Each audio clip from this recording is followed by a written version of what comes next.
Hey a very good evening to all.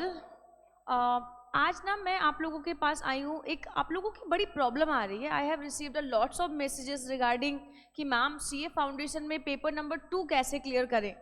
Because हम अपने 11th में 12th में अकाउंट्स पढ़ते हैं तो हमें थोड़ी बहुत आ रही होती है और आप लोग यहाँ पे आके पॉलिश कर देते हैं। अकाउंट्स भी आती है, मैथ्स भी थोड़ा बहुत कर लेते हैं, लॉ और इकोनॉमिक्स भी थोड़ा बहुत कर लेते हैं। लेकिन मैम जो फाउंडेशन का पेपर नंबर 2 है, हम इसे कैसे सॉल्व करें। बिकॉज बहुत सारे स्टूडेंट्स कह रहे हैं कि मैम हमें लॉ में बड़ी प्रॉब्लम आ रही है। अब लॉ आपके लिए एक नया सब्जेक्ट है तो ऑफकोर्स थोड़ी बहुत प्रॉब्लम तो आनी ही आनी है। खासकर यूपी बोर्ड वाले स्टूडेंट्स वो तो मुझे मैसेज कर रहे हैं कि मैम हमें तो आंसर राइटिंग नहीं आती है, हम लॉ में कैसे क्लियर करेंगे। कोई बच्चा है वो 39 स्कोर कर रहा है, 37 स्कोर कर रहा है। एंड बहुत सारे बच्चों के मैसेजेस आ रहे हैं कि मैम लॉ को हम कैसे क्लियर करें। तो अभी ना मैं आपको एक 30 मिनट फॉर्मूला दे रही हूँ, आप ये 30 मिनट फॉर्मूला को फॉलो करो, है ना।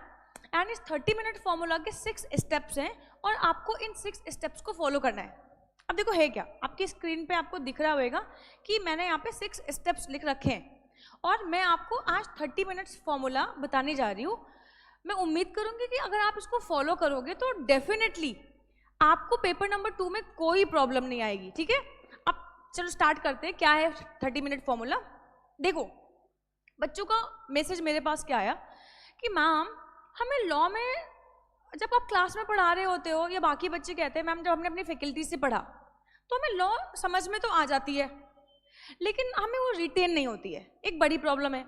अच्छा मैम अगर हमें रिटेन हो जाती है तो हम उसको लिख नहीं पाते और एग्जाम में परफॉर्म नहीं कर पाते। तो देखो सबसे पहले क्या करना है, फर्स्ट ऑफ ऑल आप जब भी अपने क्लासेस में अपने लॉ को कवर कर रहे हो वो टाइम पे आपको लॉ के जो कॉन्सेप्ट्स हैं उनको ना लॉजिकली समझना है। तो स्टेप नंबर 1 क्या है, सबसे पहले लॉ का, कि आपको क्या करना है, आपको कॉन्सेप्ट पे फोकस करना है। लॉ को आपको ना लॉजिकली समझना है। ऐसा नहीं है बस कॉन्सेप्ट को रट्टा मार लिया, नहीं नहीं नहीं नहीं, उस कॉन्सेप्ट में क्या है उस कॉन्सेप्ट को समझना है। आपने जब कॉन्सेप्ट समझ लिया तो उस कॉन्सेप्ट को आपको लर्न करना है। आप लर्न करने के लिए फॉर एग्जाम्पल आपको कोई आपकी फैकल्टीज पढ़ाते हैं टाइप्स ऑफ कॉन्ट्रैक्ट, तो उन्होंने क्लास में ख़त्म कर दिया टाइप्स ऑफ कॉन्ट्रैक्ट। अब आप ना फॉर एग्जांपल आप ऑटो से जा रहे हो, आप बस से जा रहे हो या आप घर पे बैठे हो, तो आप शाम को ना आप फ्रेश माइंड से उठो और बैठो और सोचो आज मैम ने लॉ की क्लास में क्या पढ़ाया था या हमारी फैकल्टी ने आज लॉ की क्लास में क्या पढ़ाया था। अपनी आंखें बंद करो और आंखें बंद करके ना उसको रिवाइज करो कि आज हमने क्या पढ़ा था। अच्छा आज तो हमने कॉन्ट्रैक्ट पढ़ा था, फिर कॉन्ट्रैक्ट में आज तो हमने टाइप्स ऑफ कॉन्ट्रैक्ट पढ़े थे, फिर मैम ने कहा था बेसिकली कॉन्ट्रैक्ट 3 तरीके के होते हैं, फिर उसमें 5-5 जो भी है। तो इस तरीके से आप ना खुद अपने दिमाग पे थोड़ा सा जोर डालो और क्लास में जो पढ़ाया है उसको रिकॉल करने की कोशिश करो खुद से बिना देखे। अच्छा नहीं आ रहा है, बहुत देर तक आपने किया नहीं आ रहा है तो एक बार बुक खोल के आप देख लो, है ना।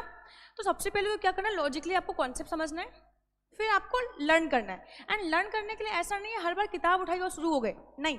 आप देखो कि आपने जो क्लास में पढ़ा है शाम को या जब भी आपका जो भी स्टडी टाइम होता है आप उसमें जाके देखो कि वो चीज़ें जो क्लास में पढ़ाई गई थी वो आपको रिकॉल हो रही है नहीं हो रही है। अगर नहीं हो रही है तो बुक उठा के देखो और उसको एक बार रीड करो, 2 बार रीड करो, एक बार गो थ्रू हो जाओ उसे।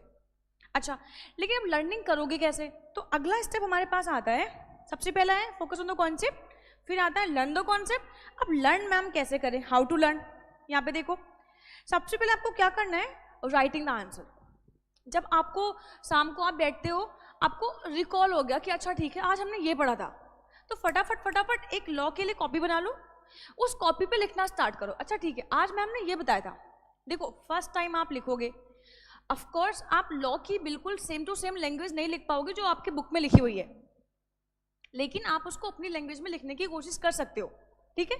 तो पहली बार आप उसको अपनी लैंग्वेज में लिखने की कोशिश करो, फिर बुक से मैच करो, देखो आपने कहाँ पे गलती करी है। एंड आपको ये बात जरूर ध्यान रखना है कि जब भी आप राइटिंग प्रैक्टिस कर रहे हो कीवर्ड्स का ध्यान रखें।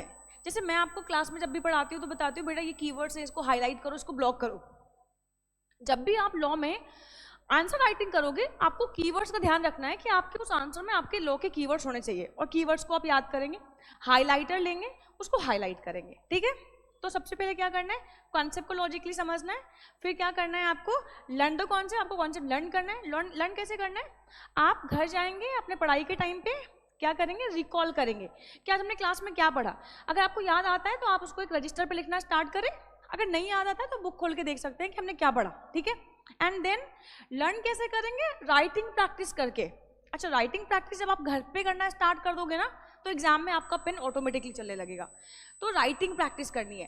पहले सोचो मैम ने अपनी लैंग्वेज में क्या बताया था, मैं उसको अपनी लैंग्वेज में कैसे लिखूंगा, फिर आप अपने आंसर से मैच कर लो कि अच्छा ठीक है हमने कहाँ पे गलती कर रखी है यार। कीवर्ड्स का बहुत ध्यान रखेंगे, लॉ में कीवर्ड्स बहुत इंपॉर्टेंट रोल प्ले करते हैं तो उनको ध्यान रखेंगे। एंड फिर उसके बाद क्या आता है, हैंड राइटिंग स्पीड। जब आपको लिखना आ जाएगा ना तो आप क्या करेंगे, अपनी हैंड राइटिंग स्पीड को क्या करेंगे, मेंटेन करेंगे।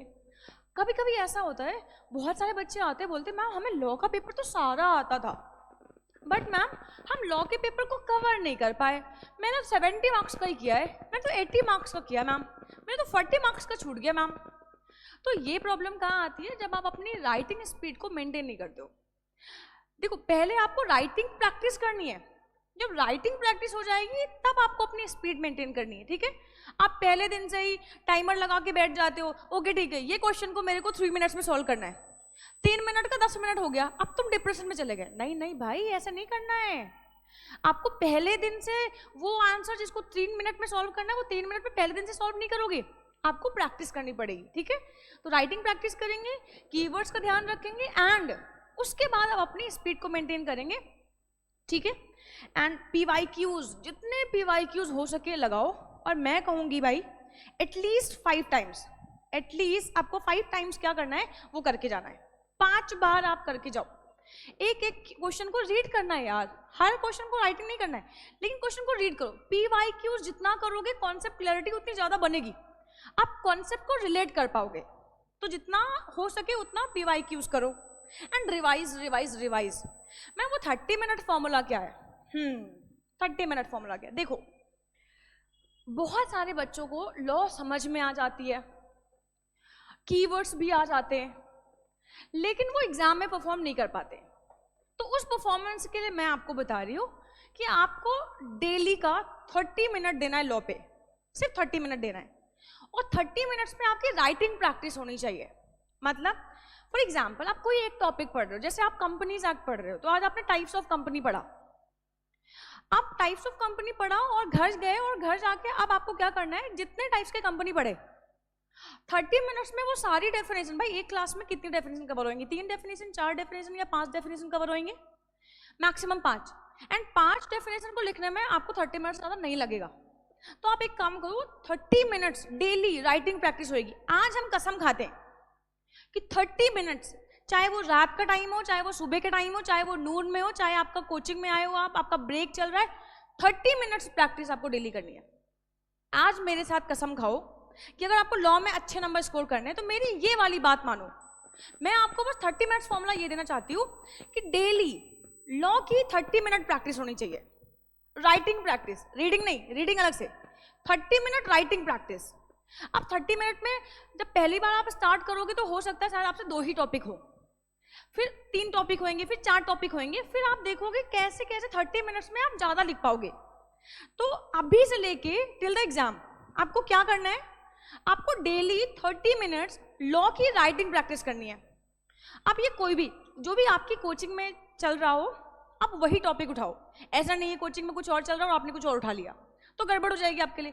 जैसे कोचिंग में कोई टॉपिक चल रहा है और मैम ने आज कोई टॉपिक पढ़ाया या आपके फैकल्टीज ने आपको कोई टॉपिक पढ़ाया, घर जाएंगे उस टॉपिक से जुड़े हुए PYQs देखेंगे एंड 30 मिनट राइटिंग प्रैक्टिस करेंगे उनकी, समझ रहे हो। जब आप राइटिंग प्रैक्टिस करना स्टार्ट करोगे आज से और टिल द एग्जाम करोगे, आप देखोगे न जाने आपने कितने क्वेश्चन कर डाले। अब आपका कॉन्फिडेंस क्या होएगा, बूस्ट होएगा। ऐसे क्या होता है, आप लोग क्या करते हो, क्लास में लॉ पढ़ते हो एंड लॉ पढ़ने के बाद बस आप जाते हो सीधे एग्जाम में लिखने के लिए। यार कैसे लिख पाओगे यार, जब तक अपनी राइटिंग प्रैक्टिस नहीं करी होगी तो कैसे कर लोगे। भाई अगर विराट कोहली, रोहित, अगर ये मैदान में जाके प्रैक्टिस ना करें और सीधे स्टेडियम में जाके ना बोले कि आप तो मैं छक्का मार के आऊंगा, भाई मार सकते नहीं मार सकते, प्रैक्टिस करते। वैसे जैसे वो ग्राउंड में प्रैक्टिस करते हैं वैसे तुम्हें यहाँ प्रैक्टिस करनी है, राइटिंग प्रैक्टिस। और राइटिंग प्रैक्टिस करके फिर लॉ के पेपर में बैठोगे, आप देखोगे आपको स्मूथली सारे क्वेश्चन आ रहे होंगे, है ना। तो 30 मिनट्स राइटिंग प्रैक्टिस मैंडेटरी है। आज से हम कसम खाते हैं कि कुछ भी हो जाए, कुछ भी हो जाए, 30 मिनट्स राइटिंग प्रैक्टिस करेंगे टिल द एग्जाम। एंड अब एग्जाम में मिलेंगे, सीधे पूछेंगे वो 30 मिनट स्ट्रेटजी काम कर रही है नहीं कर रही, ठीक है। All the very best.